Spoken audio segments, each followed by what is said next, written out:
찬송가 425장 부르시면서 새벽 기도에 시작하겠습니다.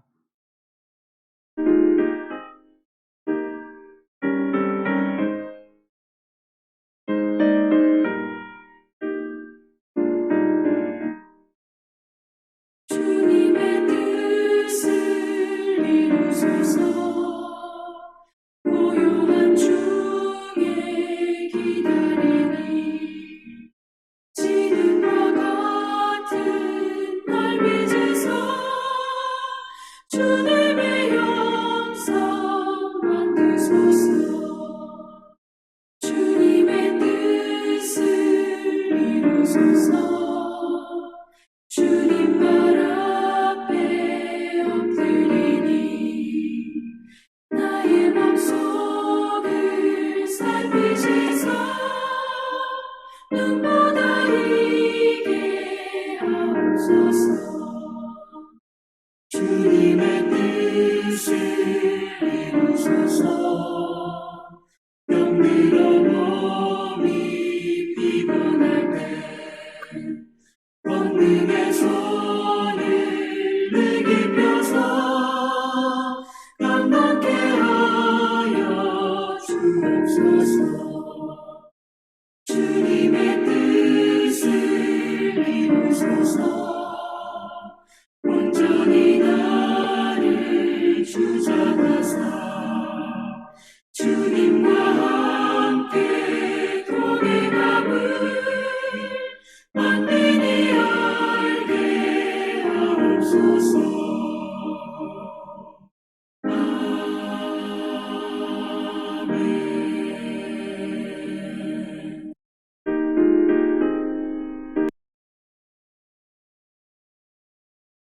오늘 본문 말씀은 우리 사무엘하 12장 1절에서 6절 말씀이 되겠습니다. 여호와께서 나단을 다윗에게 보내시니 그가 다윗에게 가서 그에게 이르되 한 성읍에 두 사람이 있는데 한 사람은 부하고 한 사람은 가난하니 그 부한 사람은 양과 소가 심히 많으나 가난한 사람은 아무것도 없고 자기가 사서 기르는 작은 암양 새끼 한 마리뿐이라. 그 암양 새끼는 그와 그의 자식과 함께 자라며 그가 먹는 것을 먹으며 그의 잔으로 마시며 그의 품에 누움으로 그에게는 딸처럼 되었거늘 어떤 행인이 그 부자에게 오매 부자가 자기에게 온 행인을 위하여 자기의 양과 소를 아껴 잡지 아니하고 가난한 사람의 양 새끼를 빼앗아다가 자기에게 온 사람을 위하여 잡았나이다 하니 다윗이 그 사람으로 말미암아 노하여 나단에게 이르되 여호와의 살아계심을 두고 맹세하노니 이 일을 행한 그 사람은 마땅히 죽을 자라.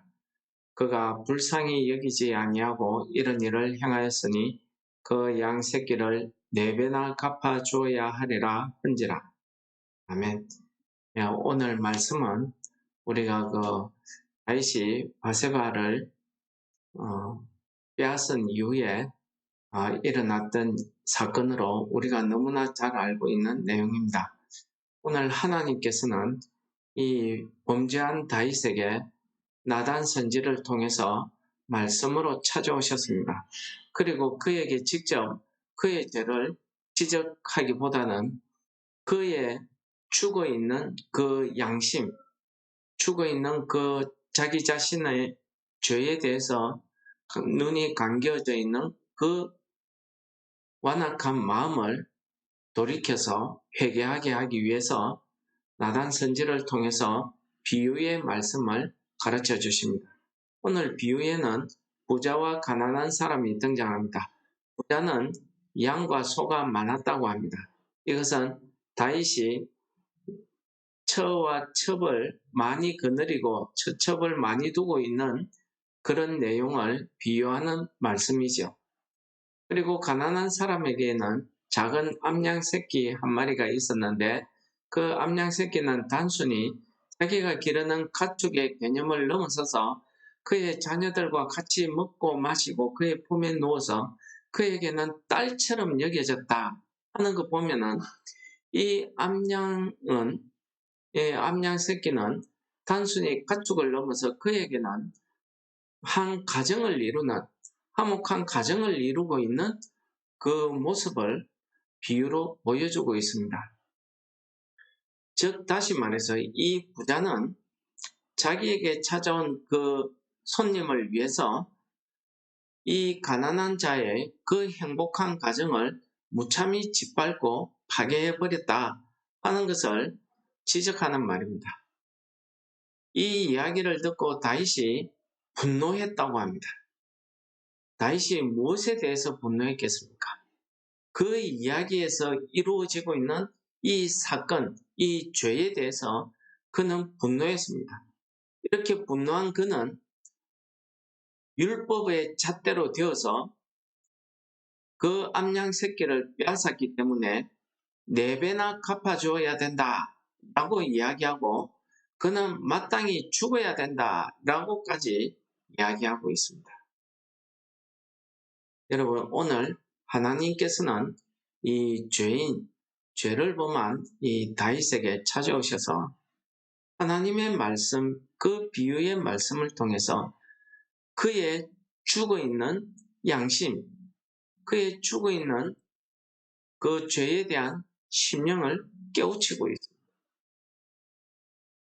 예수님께서 판단에 대해서 말씀하시면서 내 형제 눈에 티끌을 보기 전에 내 눈에 들보를 먼저 빼어야 한다 라고 하신 말씀이 너무나 시적절한 말씀으로 우리에게 다가오고 있습니다. 우리가 하나님의 말씀은 살아서 운동력이 있어서 우리의 혼과 영과 및 관절과 골수를 찔러 쪼갠다고 말씀하고 있습니다. 이것은 무엇을 이야기합니까? 우리의 전 인격을 깨우친다, 깨우치기에 이 하나님의 말씀이 그러한 능력이 있다는 것을 말씀하고 있습니다. 우리의 전 인격뿐만 아니라 우리의 잠자고 있는 그 영적인 생명도 깨우치고 있다는 것을 이야기하고 있습니다. 그러므로 우리 마음의 판단과 마음의 생각을 다 판단하신다라는 말로 하나님의 말씀의 능력을 설명하고 있습니다. 여러분, 우리가 하나님의 말씀을 전하는 설교자의 입을 통해서 우리가 하나님의 말씀을 듣습니다. 이렇게 하나님의 말씀을 들을 때에 우리는 주의해야 될 점이 있습니다. 가장 흔히 우리 교회에서 보이는 게 뭡니까? 저 설교는 누구누구가 들어야 되는데 라는 이런 태도입니다. 하나님의 말씀이 이 시간에 내게 들려지는 것은 바로 나에게 하시는 말씀이다. 이렇게 들어야 되는데 우리가 그렇지 않다라는 것입니다. 또한 이 설교를 하는 사람을 우리가 말씀 전하는 사람은 그 말씀을 전할 때에 먼저 그가 그 말씀대로의 삶의 모습으로 그 말씀을 사람들에게 보일 수 있어야 됩니다. 근데 말로만 하기 때문에 우리 사람들이 그 사람의 말씀에 대한 삶, 행위, 믿음은 보지 아니하고 그 사람의 인간적인 모습, 그냥 그 사람의 위치, 지위 이런 것만 보더라는 것입니다. 그래서 지나치게 설교하는 사람은 마치 하나님처럼 신성시하는 것은 우상숭배입니다. 하나님께서는 이런 연약한 사람을 통해서 하나님의 말씀을 전하고 있는 그냥 통로로 사용될 뿐입니다. 우리 눈에 설교자가 보인다 하는 것은 내가 하나님 말씀을 듣지 않고 있다 라고 이렇게 말씀드릴 수가 있겠습니다. 오늘 다윗은 이 나단 선지가 하는 이야기를 듣고는 알지 못하는 그 부자에 대한 그 분노가 일어나서 아주 율법적으로 그를 책망하고 그는 마땅히 죽어야 되고 그는 빼앗은 것에 4배는 갚아줘야 된다라고 이야기하고 있습니다. 우리도 이와 같은 다윗의 모습을 오늘 한국 교회에서 참 많이 보는 것이 오늘 우리의 현실인 것 같습니다. 오늘 우리에게 주어지는 이 말씀의 중요한 부분은 뭐냐면은 불쌍히 여기지 않는다는 것입니다. 불쌍히 여긴다는 것은 긍휼을 이야기합니다. 이 긍휼은 하나님의 속성 중에 하나입니다. 긍휼이 그래서 예수님께서는 이 긍휼이 불쌍히 여기신다 하는 것을 이 복음서에서 곳곳에서 말씀하고 있습니다. 하나님께서는 이 긍휼히 여기는 자를 내가 긍휼히 여기고 불쌍히 여기는 자를 내가 불쌍히 여긴다 하는 말씀을 모세를 통해서 하고 있습니다. 그렇습니다. 우리가 이 다윗이 분노하고 있는 건 뭡니까? 그 부자가 이 가난한 사람을 불쌍히 여기지 않았다 하는 이것에서 그의 감정이 폭발한 것입니다. 여러분, 우리는 오늘 이 말씀에서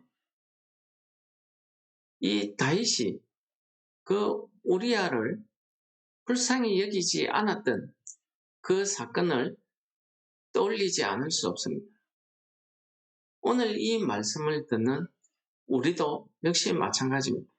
우리의 삶 가운데서 우리가 내 자신이 하나님의 말씀, 하나님 앞에서 어떠하냐를 떠나서 하나님의 말씀을 들으면서 이거는 누가 들어야 되는 말씀인데 하기 때문에 우리가 시험에 빠지는 것입니다. 어떤 때에는 그 설교 말씀을 들으면서 대리만족을 느낄 때도 있습니다. 바로 이럴 때에 내가 하나님의 말씀을 하나님의 말씀으로 듣지 아니하고 그 형제 그 사람을 불쌍히 여기지 않았구나 하는 것을 깨달아야 되는데 우리의 이 양심이 우리의 이 영적인 상태가 다윗처럼 죽어 있는 상태가 된다고 하면은 우리가 하나님의 말씀을 하나님께서 내게 주시는 말씀으로 듣기가 참 어렵다는 것을 오늘 말씀을 통해서 우리가 깨달을 수가 있겠습니다. 오늘 이 말씀을 묵상하면서 하나님의 말씀을 전하는 자로서 또는 하나님의 말씀을 들으면서 이 말씀이 내 심령 안에 오셔서 살아서 운동력이 있어서 나의 전 인격, 나의 영혼을 찔러 쪼개어서 깨우쳐 주시기를 소원하는 그런 마음이 들었습니다.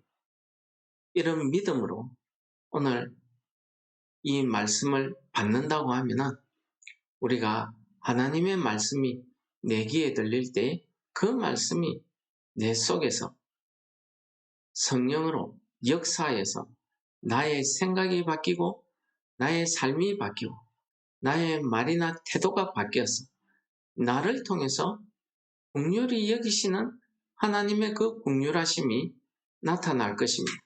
그래서 예수님께서도 마태복음 5장에 뭐라 긍휼히 여기는 자가 긍휼히 여김을 받을 것이다 라고 이야기하고 있습니다. 오늘 이 말씀을 통해서 우리가 하나님의 그 긍휼히 여기심 그것을 깨달아 알아서 긍휼히 여기는 것은 이런 것이구나. 우리로 하여금 깨달아서 우리의 삶 가운데에 형제를, 이웃을, 내 사랑하는 가족을 긍휼히 여기시는 우리 성도님들 다 되기를 축원합니다. 긍휼히 여기시는 하나님 아버지, 하나님의 그 크신 긍휼로 우리를 죄 가운데서 구원하여 주시고 우리로 하여금 새로운 생명을 부활의 소망을 허락하여 주셔서 우리가 이 땅에서 하나님의 자녀들로서 그리스도인으로서의 삶을 살게 하심을 감사합니다. 오늘 주신 말씀대로 우리가 이 땅에 살아가면서 우리도 이웃을 향해서 불쌍히 여기는 이런 마음을 가지게 하시고 우리의 삶의 변화, 이런 긍휼하심을 실천함으로 우리를 통해서 하나님의 그 사랑, 하나님의 긍휼하심이 풍성히 드러나는 오늘 하루 되게 하여 주시옵소서. 예수님 이름으로 감사 기도드립니다. 아멘. 하늘에 계신 우리 아버지여, 이름이 거룩히 여김을 받으시오. 나라의 임합시오며 뜻이 하늘에서 이룬 것 같이 땅에서도 이루어지이다. 오늘날 우리에게 일용할 양식을 주옵시고 우리가 우리에게 죄 지은 자를 사하여 준 것 같이 우리 죄를 사하여 주옵시고 우리를 시험에 들게 하지 마옵시고 다만 악에서 구하옵소서. 대개의 나라와 권세와 영광이 아버지께 영원히 있사옵나이다. 아멘.